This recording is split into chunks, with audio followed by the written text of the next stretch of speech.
Eu decidi morar em Portugal pela facilidade que eu tinha por ser descendente de português. E a questão era colocar a nossa filha no mundo acadêmico de Portugal, enfim, do contexto da Europa, para ela ter mais oportunidades para a sua vida. Então, a gente decidiu vir no ano passado, por volta de janeiro, mas a questão só se concretizou em torno de maio. Maio a gente começou a planejar, fiz um planejamento para que eu chegasse aqui e fizesse as questões de moradia, de educação. Há um ano atrás a gente decidiu e se planejou nesse sentido. Eu contratei um escritório no Brasil para me assessorar juridicamente e no início deu um problema porque para fazer a transcrição de casamento dos meus pais, eu precisava da certidão de nascimento do meu pai. Meu pai não tinha certidão de nascimento, então eu tive que entrar com um processo judicial na vara de família para requerer a certidão de nascimento. Esse processo foi um processo demorado e a certidão saiu só agora, quando eu já estava em Portugal, que eu cheguei em Portugal no mês de maio. Esse processo foi concluído por volta de agosto, mais ou menos. Então, por conta que eu não estava satisfeito com a minha assessoria jurídica no Brasil, durante esse período todo, que a certidão do meu pai estava para ser expedida, né? Eu decidi aqui em Portugal, por conta própria, eu mesmo entrar com o meu processo de nacionalidade, mas antes eu tinha que entrar com a transcrição de casamento dos meus pais. Eu mesmo decidi, vou fazer a transcrição de casamento dos meus pais por conta própria. E saí aí por todas as conservatórias, assim, no meu raio de distância mais curto. E foi assim, desastroso, vamos dizer assim. Aí eu decidi, nesse momento, uma assessoria jurídica. E graças a Deus que eu encontrei o Bibraga, onde eu tive pessoas de confiança, pessoas que me passaram firmeza, clareza, pessoas que estavam próximas e disponíveis no momento que eu tinha as minhas questões. Aí eu encontrei a doutora Helena. Primeiramente, gostaria de agradecer a confiança do Franklin, a Sara e a Cibele.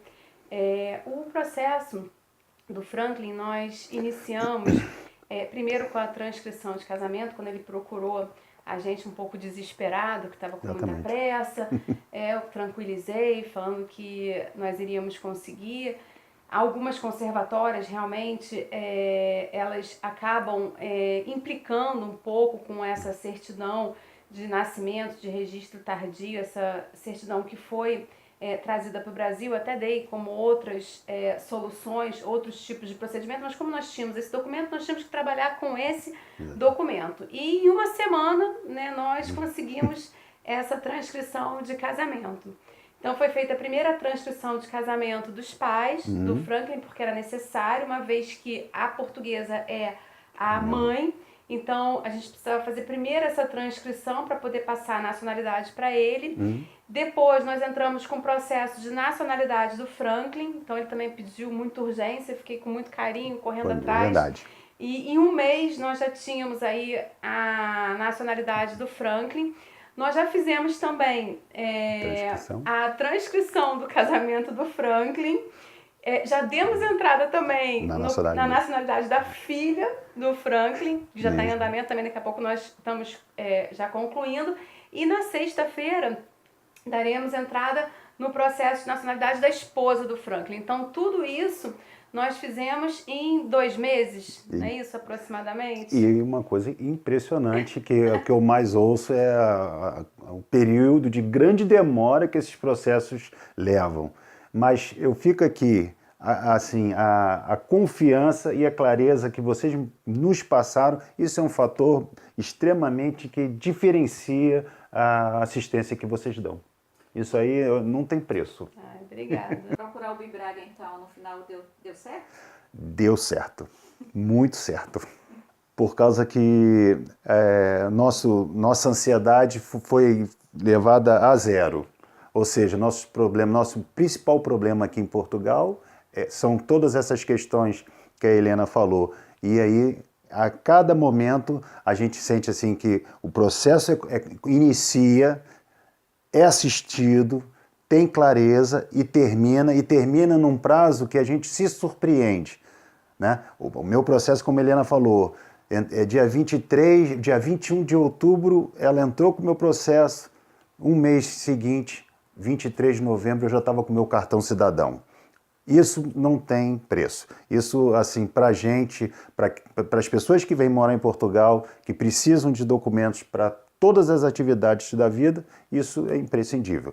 Principalmente a questão do tempo e a brevidade com que as coisas são resolvidas. Muito bem. Está feliz, então, em estar em Portugal? Muito feliz, muito feliz. Deu certo. E deu certo por esse motivo, assim, que isso é uma questão que a minha assessoria no Brasil era uma coisa terrível. A gente falava, tinha que marcar a hora para ir no escritório do advogado, e era um mês depois. A gente não falava, as coisas não eram claras. E eu tenho certeza que isso é um diferencial. É porque, por exemplo, no meu caso, eu cheguei aqui já assim desacreditado. Eu ia, tipo, poxa, eu já estava resistente a cair na mão de outro advogado. Entendeu? Porque eu já sei como é que é. Ele trata o caso como um... Não é que ele... Não é os casos assim de forma individual, diferenciada. Isso faz uma diferença, porque o que acontece? Diminui o nosso grau de ansiedade. Assim, a nossa expectativa é atendida. Por mais que não se resolva naquele momento, a questão assim, a gente vai levando a coisa com mais leveza. Lá no Brasil, eu comecei o processo do meu pai. Aí, aquela história. Saiu a certidão do meu pai, mas eu já estava assim, esgotado, e eu fiquei assim, pô, eu largo a mão dele. Vou. Foi difícil para mim, eu vou tocar isso sozinho. Aí tocar isso sozinho foi desastroso mesmo. Que eu fui eles implicam com essas certidões. Que a pessoa lá queria uma certidão de inteiro teor que contasse a história do meu pai do nascimento ao óbito. Pô, Você teve que entrar com o processo justamente que você não tem a certidão, né? Queria que eu contasse a história dele, que ele nasceu, imagina, não ia dar. O que acontece é que a credibilidade é uma onda que vai, e a propaganda do boca a boca das pessoas, olha, aquele fulano é assim, o outro é assado. Eu fui comerciante, eu sei muito bem que é isso. O que vale no final das contas é você ganhar um cliente, não é só trabalhar aquela venda e acabou. Você trabalha rapidinho, né? Pô. Também um mês. Não, mas o Marcos, você vê, ele olhou para mim e viu que deu certo, e ele foi logo também, pegou logo, puxou logo o fio para ele. Se lá no Brasil eu tivesse contratado o seu serviço, eu tinha ganho um ano e meio. Eu chegava português aqui, é isso que eu tô falando. Já tinha vindo com a cidadania. Exatamente, aí seria sido diferente. E não é só isso, fora a aflição da minha filha, da minha esposa.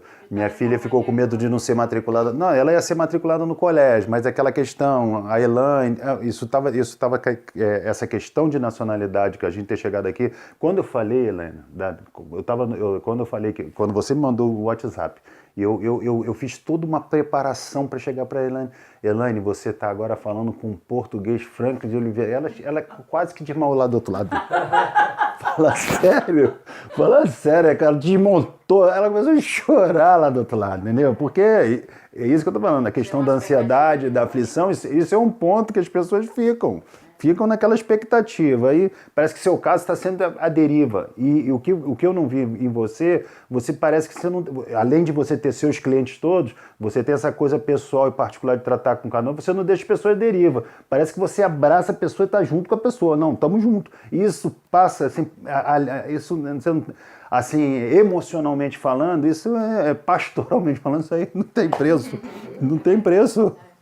Não tem preço. Foi bênção pura. Deu certo, muito certo.